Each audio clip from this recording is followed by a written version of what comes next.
감사합니다. 이 찬양을 부르는데 탄자니아에서 가르쳤던 400명의 중고등학교 학생들이 생각납니다. 그 학생들은 새벽, 점심, 저녁, 밤 10시 이렇게 하루에 4번씩 예배를 드렸어요. 그때마다 영어로 이 주기도문을 늘 암송을 합니다. 그러면 3년 동안 이 주기도문을 암송을 몇 번을 했을까요? 한 4,000번, 5,000번을 암송했을 것입니다. 이 찬양과 이 주기도문이 탄자니아에서 말씀의 선포로 복음의 메시지로 널리 퍼질 것을 믿고 주님께 감사를 드립니다. 아멘. 오늘 이렇게 복되고 귀한 주일날 이 한고운의 예배에 참석할 수 있게 돼서 너무너무 감사드립니다. 무엇보다도 이 설교와 선교 보고의 기회를 주신 주님께 감사를 드립니다. 제가 오늘 설교 준비를 했는데요. 예전에는 이런 걸 다 암송을 해서 할 수 있을 정도였는데 이제 나이가 들다 보니까 설교문을 외워서 한다는 것이 너무너무 힘들더라고요. 그래서 오늘은 여기 계신 목사님, 사모님, 권사님, 성재님 분들에게 제가 그냥 이야기하는 것처럼 스토리텔링으로 그냥 말씀을 드리겠습니다.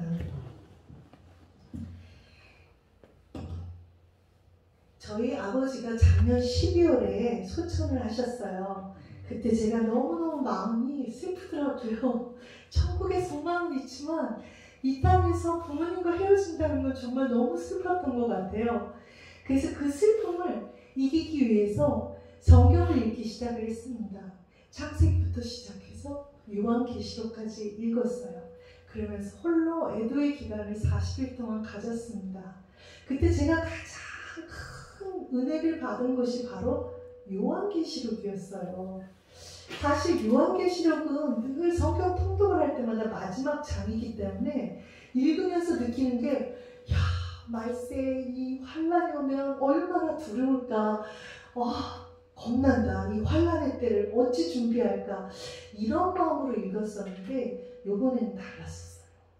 요한계시록을 읽으면서 그 환란의 때 말세의 징조 가운데 그 7인이 되어질 때, 7 나팔이 불 때, 7 대접이 쏟아질 때 엄청난 재앙들이 쏟아지는데 그 중간 하나님께서 흰옷 입은 거룩한 성도님들을 24장로와 내세물과 천군 천사들과 함께 예배드리는 모습이 요한계시록에서 곳곳에서 보였습니다. 그것이 말세의 때에 하나님께서 우리 믿는 크리스찬들에게 예배자로서 세우시고 예배자를 사용하시는 모습이 아닐까 싶습니다. 그것이 저에게 위로가 되었었고요. 무엇보다도 죽음을 이기시고 부활 승천하여서 다시 오실 예수 그리스도의 재림을 소망하다 보니 아버지를 소천하고 보낸 그 죽음에 대한 슬픔이 많이 위로가 됐습니다. 그래서 오늘 특별히 이 주일날 제가 말씀을 나누는 것은 요한계시록 22장 20절 말씀입니다. 아까 읽어주신 분이 마지막 절을 은혜롭게 읽어주셔서 감사를 드립니다. 이 20절은 저희가 다 같이 한번 읽어볼까요? 그 주보 맨 아래쪽에 보면은 성경 말씀으로 오늘의 말씀이 적혀 있습니다. 자, 우리 큰 목소리로 한번 같이 읽어주시겠습니다. 이것들을 증거하신 이가 가라사대 내가 진실로 속히 오리라 하시거늘 아멘. 주 예수여 오시옵소서. 계시록 22장 20절 말씀이었습니다. 여기서 이 한 절의 요절에서 중요한 단어가 2가지가 나옵니다. 그것이 바로 오늘의 설교 제목입니다. 파르시아 그리고 마라나타입니다. 자, 파르시아는 어디를 뜻하는 거냐면요. 여기서 이것들을 증거하십니다. 즉 예수님께서 말씀하시되 내가 진실로 속히 오리라. 이 속히 오리라를 원어로 사용하는 단어가 바로 파르시아입니다. 그러면 이 파르시아라는 뜻이 어떤 뜻이냐면 오다, 이르다 이런 뜻이에요. 그럼 보통 일반적으로 누군가가 방문을 할 때도 이 파르시아를 쓰지만 성경에서는 그리스도가 재림하실 때 오는 것을 바로 파르시아라는 단어로 쓰고 있어요. 근데 이 단어의 깊은 의미에는 통치자가 공식적으로 방문을 할 때나 신적인 존재가 출현을 할 때 이 파르시아라는 단어를 쓰고 있습니다. 그러면 제가 다음 장으로 넘길게요.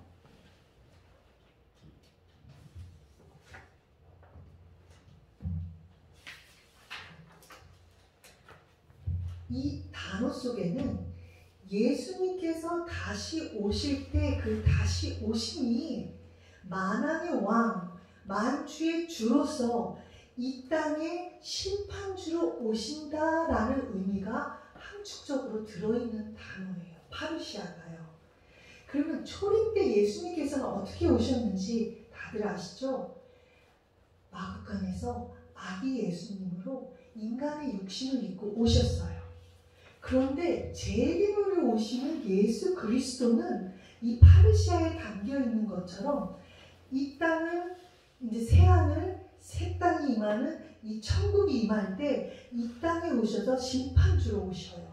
그래서 저 사탄의 무리를 다 파시고 영벌에 처하시고 잠자던 성도들을 깨워 일으켜서서 하늘로 부르시고 살아서 생존해서 거룩한 성도들은 놀랍게 호련히 변화시키며 하나님께서 이 나라 확장을 위해서 수고하시는 성도들에게 상급을 수여하러 오시는 모습이 이 파르시아라는 단어 속에 들어가 있습니다. 그러면 오늘 요한계시록 20장을 특별히 읽다 보면요, 이 파르시아라는 단어가 3번이 나와요. 우리 한번 보실까요? 7절을 보시면 보라 내가 속히 오리니 이 두루마리의 예언의 말씀을 지키는 자는 복이 있으리라. 12절을 보면 또 보라 내가 속히 오리라 상급을 주리라 이 말씀이 있고요. 오늘의 요절 말씀인 20절을 보면 내가 진실로 속히 오리라. 즉 20장 마지막 성경의 마지막 장에 무려 3번씩이나 거듭거듭 속히 오리라 속히 오리라 속히 오리라 라고 말씀하고 계세요. 이것은 예수님의 오심이 속히 긴급하게 오고 계시다는 것을 말씀하고 있는 것입니다. 어떤 사람들은 속히 오리라? 그런데 왜 2000년이 지난 이 예언의 말씀 가운데도 아직 예수님은 오시지 않았을까? 언제 오시는 거지? 이렇게 궁금하게 여기는 사람이 있어요. 많은 분들이 그래서 예수님의 오심을 추측해서 몇 년 뒤에 오실 거야 이러면서 이단으로 빠지기도 하지만 그것은 성경적인 올바른 해석이 아닙니다. 성경에서는 하나님 아버지께서만이 그때를 아신다고 하셨습니다.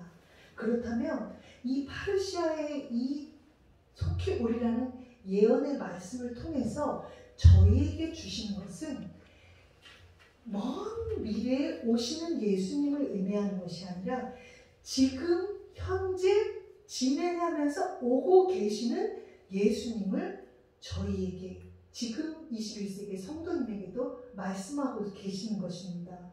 지금까지 이 땅에서 사는 많은 사람들은 질병, 죽음, 고난, 죄 이런 거에서 너무너무 고통스러운 삶을 살고 있습니다. 그런데 예수님께서 오시면 이 땅의 모든 죽음과 고통이 다 걷어지고 참 평화가 이 땅에 임할 것입니다. 그래서 초대교회 성도님들은 예배를 드리는 가운데 늘 이 파르시아의 예언의 말씀을 고대하고 기대하고 갈망하면서 예배를 드렸습니다. 그러면 이 두 번째 단어 마라나타에 대해서 또한 설명을 드리고자 합니다. 마라나타는 여러분 많이 들어보셨죠? 마라나타 마라나타 주 예수여서 오시옵소서. 사실 찬양으로도 많이 알려져 있고 이 마라나타는 우리 교회 성도님들 가운데서도 많이 알려진 단어입니다. 그렇다면 이 파르시아와 마라나타는 어떻게 해석을 해야 될까? 파르시아는 그리스도가 영광 가운데 나타나는 것을 단어로 설명해 주고 있고요. 마라나타는 그리스도가 재림으로 오시는데 우리 성도님들의 마음의 자세가 어떠해야 되는지를 나타내고 있습니다. 그럼 이 마라나타는요, 마란, 오 나의 주여, 나타, 오시다, 오다, 이런 뜻이 합쳐져서 부드럽게 발음을 하다 보니까 마라나타가 됐습니다. 그러면 이 말 가운데는 나는 주님을 나의 구주로 인정하고 신뢰합니다. 오 나의 주여, 이런 의미도 들어있고요. 또 어서 오시옵소서, 주님이 오시겠다는 그 재림의 약속을 믿고 고대하고 있다는 열망이 들어가 있는 단어입니다. 그래서 초대교회 성도님들은 예배를 드릴 때 이 마라나타로 기도를 드렸다고 합니다. 왜냐하면 주 예수여 어서 오십시오 고백하며 예수님의 재림을 기대하고 고대하는 마음으로 예배를 드린 것입니다. 그래서 이런 기도는 그냥 보통 사람은 드릴 수가 없어요. 왜냐? 초대교회의 모습을 보면 로마 황제를 숭배하고 있었기 때문에 로마 황제 이에 다른 사람을 주라고 불렀다가는 핍박과 순교를 당하는 시대에 있었습니다. 근데 초대교회 성도님들은 나는 오직 주 예수 그리스도만을 나의 구주로 고백을 하고 마라나타, 마라나타, 어서 오십시오 재림을 갈망하고 있기 때문에 그 갈망의 마음은 바로 고난과 핍박 속에서도 나는 예수님만을 구주로 기다리겠습니다는 간절한 영혼과 열망이 담겨있는 단어입니다. 그래서 샬롬, 샬롬, 샬롬 이렇게 인사하기보다 그 당시 마라나타, 마라나타, 마라나타, 이것은 성도 간에 예수님 어서 오십시오, 어서 오십시오 라는 그런 기도의 내용으로 고백하는 단어가 바로 마라나타입니다.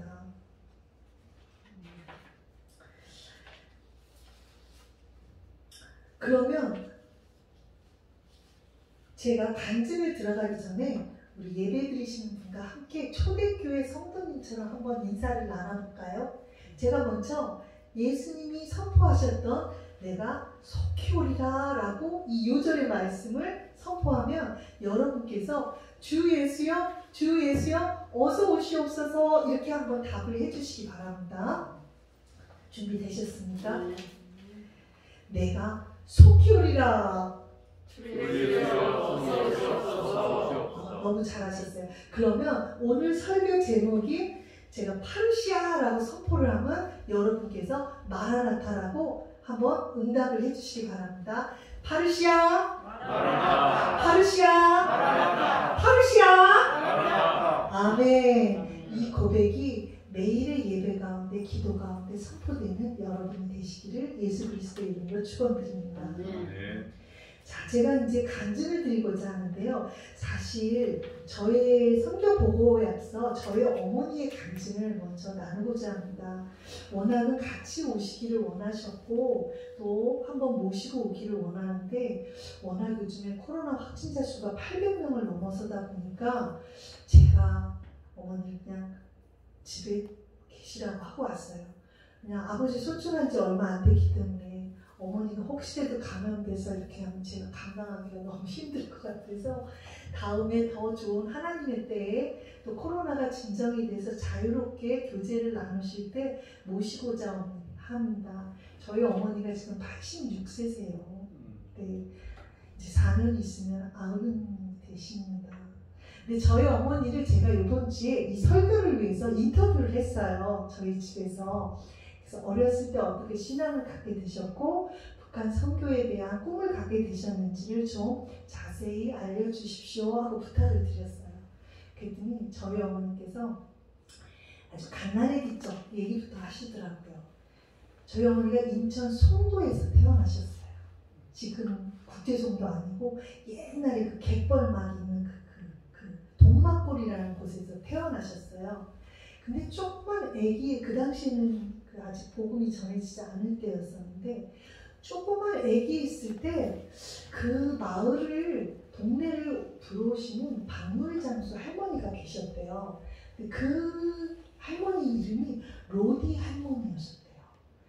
이 이름에서 느껴지는 게 크리스찬의 이름이지 않았을까. 왜냐하면 이 로디 할머니가 오시면 꼭 저희 어머니를 이렇게 갓난아기 어머니를 안으시고 꼭 뭐라고 쭈글쭈글 기도하다가 맨 끝에 가셨대요. 근데 이제 어머니가 이제 자라셔서 10몇 살이 됐을 때 12, 3살쯤이 되셨다고 그러더라고요. 그때 그곳에 성도교회가 열렸었는데 미국에서 오신 싱글 여자 선교사님들이 주일학교에 오셔서 성경을 가르치고 이렇게 학교품을 나눠주셨대요. 그래서 저희 어머니가 이 외갓 집안에서 처음으로 교회를 발을 들여놓게 되셨어요. 말씀을 들으니까 너무 좋고 학원품을 주는 게 너무 고마워서 내가 매일 교회를 오리라 열심히 나가셨대요. 근데 저희 외할아버지는 집안에서 누가 교회 나가는 거 싫으셨던 거예요. 어느 날 어머니가 그 교회에서 집으로 돌아왔는데 대문 앞에서 저희 외할아버지가 하나 부엌칼을 들고 기다리고 계시더래요. 그리고 탁 목에다가 칼을 탁 들면서 너 오늘 이 자리에서 사단을 내자. 네가 다시 한 번만 교회를 간다 그러면 내가 아예 지금 칼로 네 목을 탁 따겠다. 딸도 보고 죽여버리고 말겠다. 이러시더래요. 이 칼이 열로 들어가지고 이렇게 섬찟한데 어머니가 그 어린 나이도 내가 여기서 죽더라도 나는 교회를 가겠다. 그래서 아버지한테 죽이더라도 교회를 가겠습니다. 그랬는데 칼이 쓱쓱 잘리더래요. 섬찟하면서도 나는 그럼 여기서 죽으면 이제 난 천국을 가는구나 이렇게 생각을 하셨는데 외할아버지가 칼은 들었지만 실제 죽일 수는 없으니까 칼등으로 이걸 대고 위협을 하느라 쓱쓱 밀어붙이더래요. 근데 엄마가 끔찍도 안 하고 넘어져서 이러는데도 교회를 가겠다니까 외할아버지가 질려서 칼을 에이 하고 내다 버리더니 독하자 교회를 가든지 말든지 그렇게 하셨대요. 그리고 그 일을 계기로 저희 외할머니와 여동생이었던 이모님들이 다 같이 그날부터 교회를 같이 나가게 되셨대요. 할렐루야. 아멘. 그래서 저희 어머니가 첫 신앙자가 되셨어요. 근데 저희 외할아버지가 그 짓을 하시고 나서 죄송해요. 어쨌든 그 짓이잖아요. 그렇게 하시면 안 되는데. 그리고 나서 얼마 있다가 군부대 찌푸차에 씌우셨어요. 그 심하게 다치셔가지고 이제 병상에 누워 계셨어요.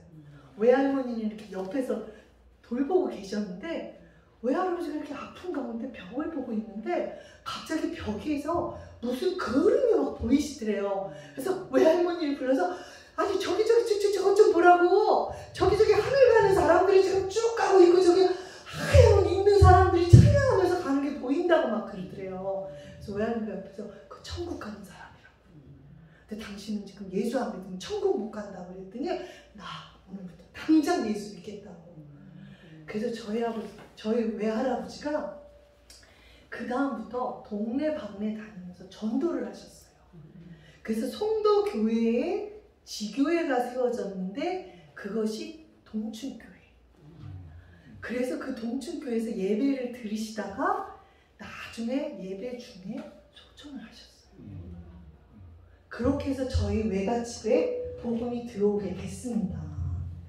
근데 저희 어머니는 어릴 적 미국 그 여자 선교사님들한테 복음을 들어서 그런지 선교사가 꿈이셨어요.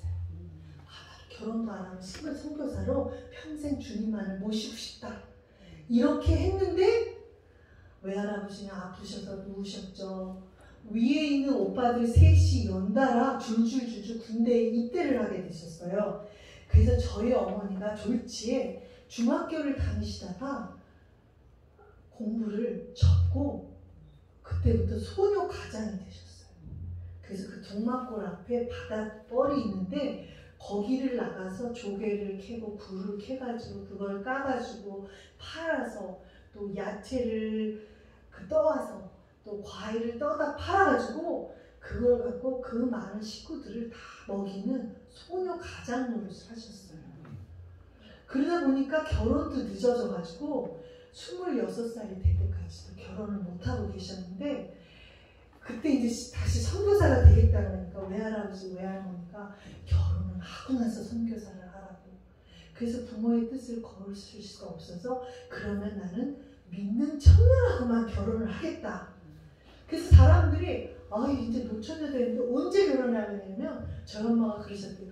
저기 인천 앞바다에 하나님이 예비하신 신랑이 있는데 오느라 시간이 걸려서 그래서 기다려야 된다고 그러셨대요. 근데 정말 저희 아버지께서 여흥도라는 섬에서 나와가지고 인천에서 공장 일을 시작하셔가지고 드디어 선을 봐서 저희 엄마랑 저희 아버지가 만나셔서 다른 조건 아무것도 안 보셨대요. 막 홀어머니의 외아들의 가난하고 집도 없고 뭐 학교도 못 나오고 이런 거 아무 상관없이 하나님이 주신 배우자니까 신앙 하나 보고 결혼하자 해서 결혼을 하셨대요. 그 뒤로 세월이 흘러서 저희 어머니는 한 집안의 며느리로 또 한 남편의 아내로 4자녀의 어머니로 그리고 저희 모교인 인천 제2교회 권사로 그렇게 사셨어요. 그래서 이제는 머리가 하얀 백발이 된 노인이 되셨어요. 근데 작년 12월 말에 저희 아버지가 소천을 하고 나시니까 이제 혼자가 되셨어요. 그리고 이제 하나님 앞에 선교사적인 삶을 살고 싶다라고 고백을 하시면서 북한 어린이를 돕고 싶다는 그 소망의 기도를 저에게 얘기를 해주셨어요. 그래서 제가 엄마 기다리세요. 북한 선교 제가 갔다 와서 여기 한국은 갔다 와서 북한 선교를 할 수 있는 길도 알아보고 엄마가 건강하셔서 100세가 될 때까지 분단선이 쫙 열리면 서울에서 평양까지 차로 제가 운전을 해서 모시고 가겠습니다. 3시간이면 갈 수 있죠. 네. 그래서 천국의 소망 이전에 이 땅에서의 선교사로서의 사명을 복도화 드리고 왔어요. 그래서 이 간증을 얘기하면서 저희 엄마가 기도를 해주셨어요. 너가 가서 잘 말씀을 선포하고 전하고 북한 선교를 어떻게 할 수 있는지도 알아갖고 와라. 그래서 제가 오늘 오면서 사실 저는 이렇게 단위에 서서 얘기하는 걸 굉장히 쑥스러워하고 내성적인 성격인데 많은 분들한테 기도 부탁을 하고 왔어요. 그래서 그분들이 다 오늘 북한 선교를 위해서 기도해 주시는 놀라운 은혜의 날이 됐습니다. 아멘. 자, 이제 제가 하는 사역을 간단히 말씀을 드리면요. 그 어머니께서 그 처녀 쪽에 결혼도 하기 전에 하나님께 이렇게 서원 기도를 하셨대요. 주님, 제가 선교사로서 지금 하지 못하기 때문에 제가 결혼을 해서 아들을 낳으면 목사가 되게 하고 딸을 낳으면 선교사로 하겠습니다라고 서원 기도를 하셨대요. 근데 저희 오빠는 아버지의 기도 응답이 돼서 사업가 쪽으로 빠졌고요. 저는 어머니의 기도를 통해서 선교사의 길을 걷게 됐습니다. 근데 저희 어머니가 한 번도 그 얘기를 하시지 않았었어요. 한 번도 내가 너를 이렇게 서원 기도했다, 딸이 선교사 되길 원한다, 그 얘기를 한 번도 안 하시고 언제 그 얘기를 하셨냐면 제가 선교사가 돼서 3년 동안이 제일 눈물 콧물 흘리면서 주님 앞에 그 기도하는 그 힘든 시기에 엄마가 그때 고백을 하시죠. 너가 이 길을 가게 된 것이 엄마가 처녀 쪽에 서원 기도를 했기 때문에 너는 선교사의 길을 가고 엄마는 너를 위해서 평생 기도하는 기도 동역자의 길을 가겠다라고 고백을 해주시더라고요. 그래서 태어난 것이 바로 저입니다. 그렇기 때문에 저는 모태에서 잉태가 되기 전부터 태초부터 하나님이 작정하신 뜻 가운데 선교사로 부르심을 받았구나라고 확신을 하게 되었었어요. 그래서 제가 1993년 이대하고 연대를 화학과하고 수학과를 복수 전공으로 졸업을 했어요. 그리고 바로 필리핀으로 건너가서 유스 위더 미션이라는 곳에서 선교 훈련을 받고 다시 한국으로 왔어요. 그 후 13년 동안은 인천 미전도 종족 입양 본부가 처음으로 지혜가 생긴다 해서 개척 간사로 섬겼고요. 남동공단에 2만 명의 외국인 노동자들이 있었어요. 그 노동자들을 사역하는, 전도하는 사역자로서 섬겼고, 또 외양선교회 아시나요? 예, 외양선교회 선교 간사로서 13년 동안, 그러니까 자원봉사로 5년, 선교 간사로 2년 이렇게 해서 13년 동안은 국내 사역을 하게 됐어요. 사실 저는 필리핀 선교 훈련을 받자마자 외국으로 파송을 받고 오지로 가기를 간절히 희망을 했었는데 저희 아버지가 비행기를 타고 저를 잡으러 끌고 오셨어요. 한국으로. 그리고 그 여권하고 가방을 다 뺏어서 저희 집 대형 금고슬에다 집어넣고 장가버리셨어요. 그리고 저에게 너가 선교지로 나간다면 부녀의 인연을 끊겠다. 내 평생 내 딸이 후원을 구걸하면서 다니는 그 선교의 그 험난한 길을 가는 건 내 눈에 흙이 들어오기까지는 내가 허락을 할 수가 없다. 그렇게 반대를 하셨어요. 그래서 진짜 제가 여리고성 작전처럼 하나님, 내가 기도하면 여리고성이 무너지는 것처럼 저 금고의 문이 열릴 줄을 제가 믿습니다. 왜냐하면 저는 부모의 뜻도 하나님의 뜻만큼 순종을 해야 된다고 저는. 그래서 부모님이 승낙하실 때가 내가 선교지로 나갈 주님의 때라고 믿고 기다리면서 국내 사역을 했었어요. 근데 7년이 되니까 저희 아버지가 이제 지치셨어. 여권은 준다. 대신에 야밤도주 하듯이 비행기를 타고 너 혼자 가오라 선교. 그래서 내가 축복하고 기도하실 때까지 내가 기다리겠습니다. 그랬더니 드디어 13년이 지나서 2005년에 저희 아버지가 저를 집에서 쫓아내셨어요. 이제 도저히 이 꼴은 못 보겠다. 가방 들고 나가서 가든지 말든지 이래가지고 그 달로 제가 가방 하나를 들고 저희 집에서 쫓겨났어요. 돈도 없고 갈 곳이 없잖아요. 주님 어디로 갈까요? 주님이 아버지의 집으로 가요. 그러면 육신의 아버지가 집이 아니면 영적인 아버지 집 교회로 가야 되겠다. 그래서 교회를 갔어요. 그리고 담임 목사님한테만 쫓겨난 얘기를 하고 교회 성도님들한테 한 얘기를 안 하고 교회 제일 꼭대기층에 있는 기도실로 올라갔어요. 거기에 이렇게 한평 남짓한 기도실이 몇 개 있었어요. 거기서 제가 4개월을 기도하면서 거기서 잤어요.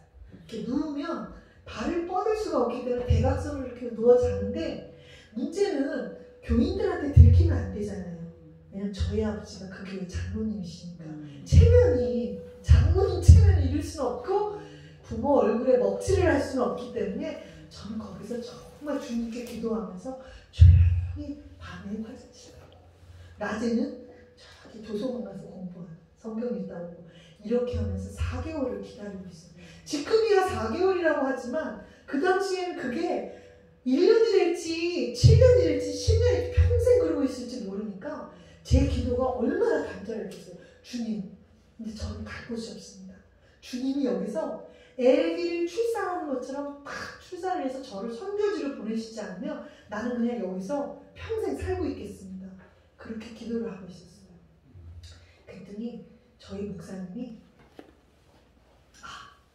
그때 저희 교회에서 기도 제목이 아프리카 탄자니아로 가는 청년을 2명을 헌신을 전 교인이 다 기도해달라고 그랬어요. 매해 저희 인천 제2교회에서 2명씩 청년들을 파송을 했는데 5년이 되도록 아무 청년도 안 가는 거예요. 왜냐면 이제 장가도 가야 돼, 결혼도 해야 돼, 직장도 얻어야 돼, 경력도 쌓아야 돼. 그러니까 선교지 오지 가서 고생을 하는 거 그냥 단기 선교 일주일만 갔다 오고 1년 가는 거 3년 가는 거 못 가겠다고 아무도 나서지 않고 있더라고요. 그래서 저도 교회의 기도 제목이니까 저도 같이 기도를 하면서 주님 청년들의 마음을 변화시켜서 가고자 헌신하는 사람들이 나오게 해주세요. 기도를 하고 있었어요. 근데 어느 날 주님께서 기도 가운데 저에게 말씀하시는 거예요. 영미야, 너가 아프리카 탄자니아로 선교사로 가면 어떡해? 주님, 저요? 저요? 진짜 제가 가길 원하십니까? 그렇다는 확신이 드는 거예요. 그래서 담임 목사님을 찾아갔어요. 목사님, 제가 기도하는데 주님은 저에게 탄자니아로 가라고 하시는데 선교사를 목사님 알아봐 주십시오. 근데 목사님이 의외의 얘기를 하시는 거예요. 그 미국에 있는 한인교회에서 이미 청년 2명이 갔다고 그래서 이미 자리가 없다고 들었는데요.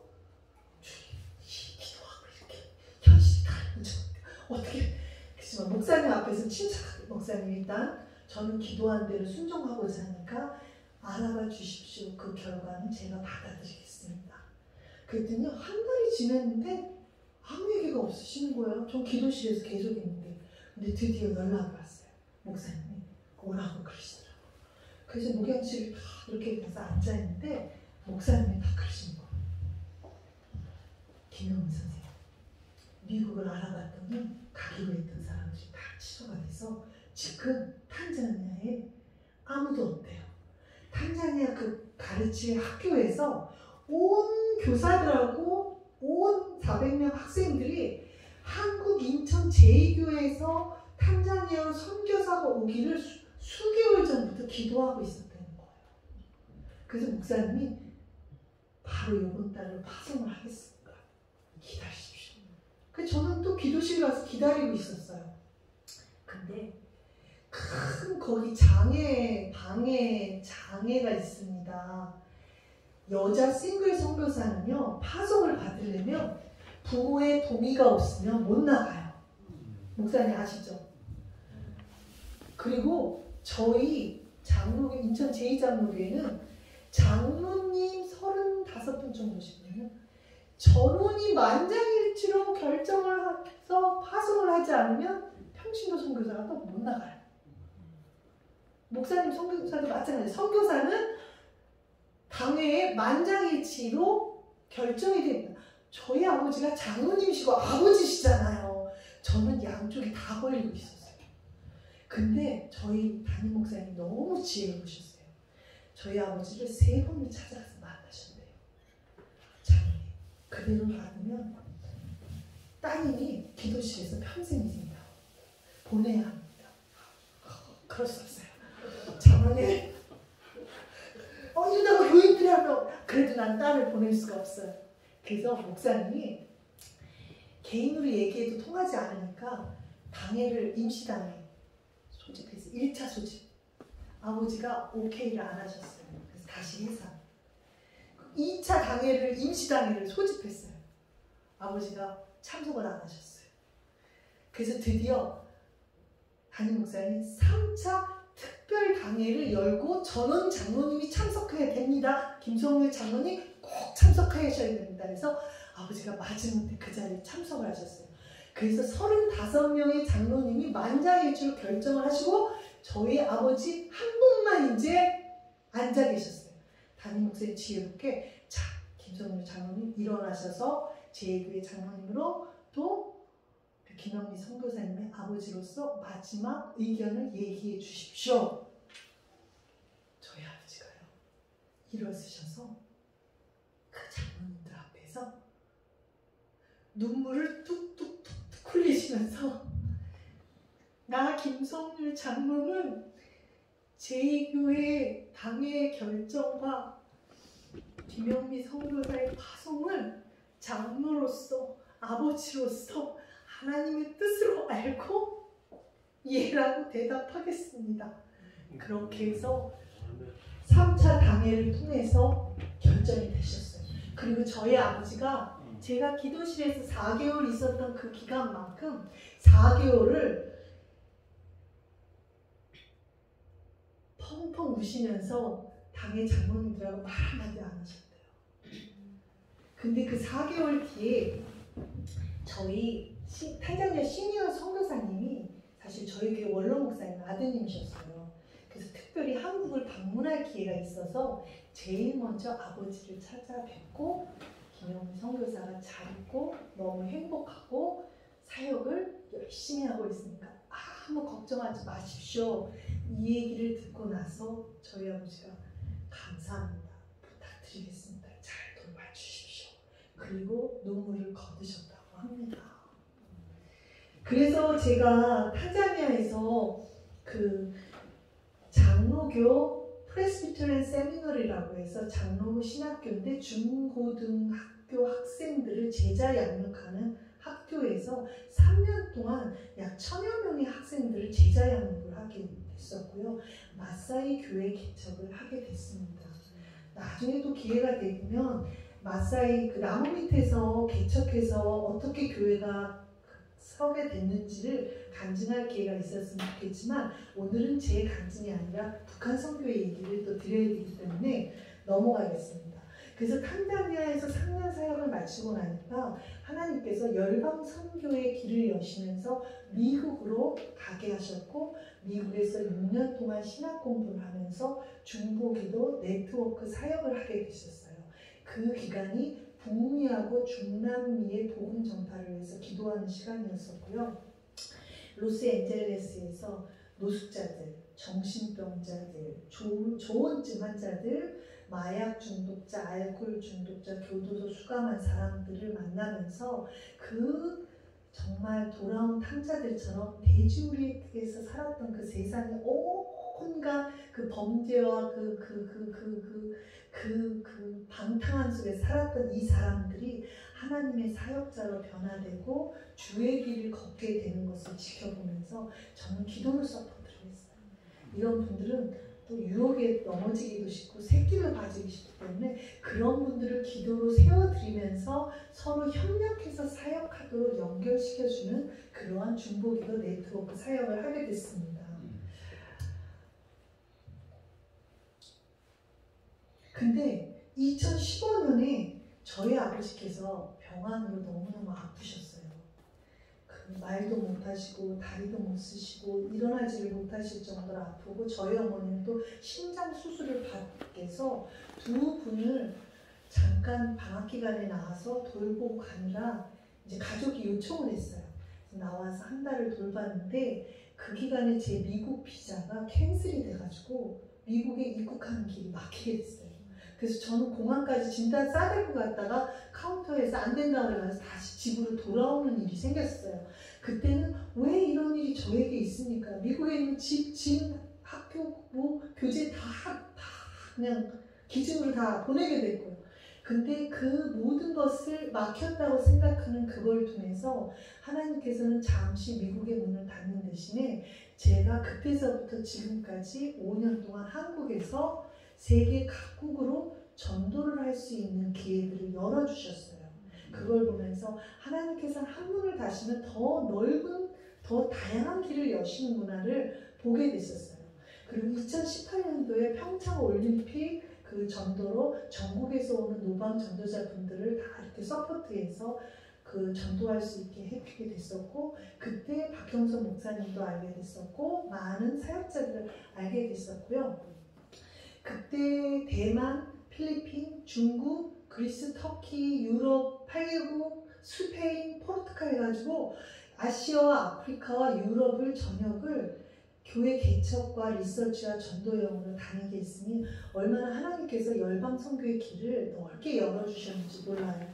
그리고 작년 2020년 코로나 팬데믹 기간 중에서도 국제 송도로 이사하게 해주셨고 또 국제 등빛 선교회라는 비영리 단체 NPO 등록을 마치게 됐습니다. 그래서 이제부터 본격적으로 열방 선교를 시작할 수 있는 계기가 됐어요.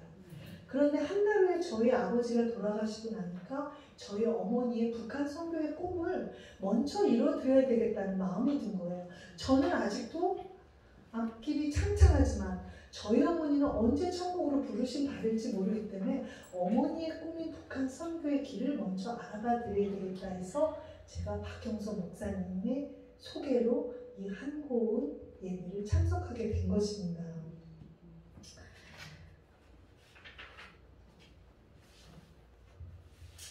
저희 어머니는 제가 선교사로 헌신을 처음 했을 때 제게 이런 당부를 하셨어요. 얘야, 주님을 위해 큰 십자가를 지거라. 그러면서 어둠 속에 있는 북한의 영혼들을 위해서 복음을 전하고 그곳에서 순교하라고 저한테 당부를 하셨어요. 저는 그 이후로 제가 지구 한 바퀴를 아시아, 아프리카, 북미, 중남미 한 바퀴를 다 돌고 다시 한국에 오기까지 그 당부를 기억하고 있었어요. 그것이 제가 북한 선교를 위해서 늘 관심을 갖고 기도하게 됐고 두드리게 된 것이었고요. 저는 사실 북한 선교의 경험이 별로 없어요. 그래서 제가 여기로 온 것은 더 많이 배우고 열린 문을 통해서 같이 동참하고 싶어서 왔었는데, 그래도 그 중간중간에 중국 선교여행을 갔을 때 단동에 간 적이 있었어요. 단동에서 그 북한의 그 두만강을 보면서 그 국경선을 이렇게 보고 있으니까 저기가 북한 땅이구나. 언젠가 한 번은 저곳을 가보고 싶다 이 마음이 있었고, 그때 기차역에서 꽃제비 아이가 휙 지나가는 걸 봤어요. 얼굴은 아주 새카맣고 머리는 막 산발하고 있었는데 그 기차 안에 있는 먹을 것들을 주느라 아주 그냥 막 돌아다니고 있더라고요. 근데 저는 여권을 혹시 채갈까봐 조심하느라 가까이 다가갈 수도 없고 또 불러서 얘기를 나눠볼 수도 없었어요. 근데 그 아이를 보면서 이 영혼력이 피폐해진다는 것이 얼마나 자존감이 떨어지는지를 봤었고, 그러나 복음이 이 북녘 땅에 전파가 된다면 생명의 소생함, 또 복음을 통해서 이 땅이 하나님의 정말 찬란한 복음의 빛으로 환하게 밝혀질 것이라는 것을 기대하고 고대하면서 기도를 하게 됐습니다. 그래서 제가 박형서 목사님이 단톡방에 초청을 해주셔서 거기에 올린 이런 기사들을 쭉 보고 또 이렇게 서로 교제하는 모습을 보는 가운데 한고운의 12계명 정신을 이렇게 봤었는데 그 운동이 제가 앞으로 동참하고 싶은 운동이다 싶어서 오늘 이 자리에 이렇게 좀 갖고 나왔습니다. 그래서 여기 적혀있는 것을 읽어보면 통일운동은 두 민족을 한 민족으로 회복하는 운동입니다. 교단과 교파를 초월한 연합운동입니다. 동서남북의 협력과 주님의 사랑으로 하는 운동입니까? 맞습니까? 네.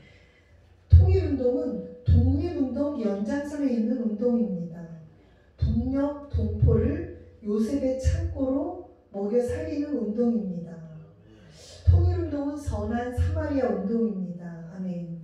북녘 백성을 돌아온 탕자로 맞이하는 아버지의 마음으로 하는 운동입니다. 아멘. 러시아의 페레스트로이카와 글라스노스트를 본받는 운동입니다. 독일의 통일 정신을 본받은 운동입니다. 아멘. 열방 선교지 모든 땅에 고구마 농장 지원하는 운동입니다. 한 마리 양을 찾는 선한 목자의 운동입니다. 2년과 10년만을 내세우지 않고 실제적인 고구마로 북녘 백성을 먹이는 공동체 운동입니다. 저는 마지막으로 이 설교의 마지막으로 복음의 증인, 복음의 순교자가 되자는 당부의 말씀을 드리면서 마치고자 합니다. 이 창세기의 노아의 방주 사건의 이후에는 셈, 함, 야벳의 세 아들을 통해서 70종족으로 전 세계로 퍼져나가는 것을 볼 수가 있습니다. 근데 4,500년이 지난 지금 21세기, 특별히 2020년의 통계를 보면요, 전 세계 인구가 78억까지 늘어나고 있습니다. 앞으로 계속 늘어날 것이고요. 12,070종족이 12,000종족으로 분류가 되고 있습니다. 그리고 이 가운데 전 세계 56억의 인구 중에서 약 3,500개 언어로 자기 언어로 된 성경을 갖고 있는 인구가 56억이고요. 나머지 10억 이상의 인구는 자기 언어로 된 성경도 없고 복음도 아직 접하지 못한 미전도 종족으로 남아 있습니다. 그렇다면 사도행전 1장 8절의 성경 말씀을 우리가 예수님의 마지막 당부라고 본다면요, 오직 성령이 너희에게 임하시면 너희가 권능을 받고 예루살렘과 온 유다와 사마리아와 땅끝까지 이르러 내 증인이 되리라, 이 당부를 하셨어요. 그리고 내 증인이 되리라에는 나의 예수의 순교자가 되라는 당부의 말씀이 있습니다. 21세기에는 세계 각국에서 기근과 테러, 전쟁, 그리고 또 지진, 화산 폭발, 심지어 지금 신종 바이러스에 의해서 콜레라 팬데믹이 도처에서 번지고 있어요. 그렇다면 이런 세기말 징조가 계속 나타나고 있는데요. 영적인 어두움이 짙어질수록 예수 그리스도의 재림이 다가오고 있는 때입니다. 그렇다면 이 시대를 살고 있는 우리 성도님들은 바로 복음의 증인, 복음의 순교자로서 하나님의 부르심에 아멘으로 감당해야 될 귀하고 복된 사명자입니다. 여러분 모두를 주님의 이름으로 축복하며 설교의 말씀을 마치겠습니다. 감사합니다. 잠시 기도하겠습니다. 사랑과 은혜의 하나님 아버지 감사합니다. 저희 한국원에서 북한을 통해 또한 열방을 바라봅니다. 하나님, 모든 선교사와 모든 교회의 성도님들이 주의 복음을 향해서 열방으로 퍼져나가게 하여 주시옵고, 하나님 모든 필요를 공급하여 주시며 하나님의 나라가 하나님의 이름으로 세워지게 하여 주시옵소서. 세계 각국의 도시와 시골 가운데 교회가 세워지게 하시며 하나님의 도시로서 이름들이 칭하게 지게 하여 주시옵고, 돌아온 탕자들이 주님의 사역자를 헌신하여서 이 땅 가운데 도움을 듣지 못한 자들에게 하나님의 추수받 이끌어 나아갈 수 있게 하여 주시옵소서. 그 거룩한 사명을 위해서 예배로 기도로 이곳 가운데 모였습니다. 한국원을 축복하여 주시고 이것을 통해서 하나님 저 불쌍한 북녘 땅의 영혼들에게 먹을 것과 영적인 양식이 공급되는 것이 끊이지 않도록 주님 축복하여 주시옵소서. 다시 오실 예수 그리스도, 파르시아와 마라나타 주 예수 그리스도의 이름으로 감사하며 기도드렸습니다. 아멘.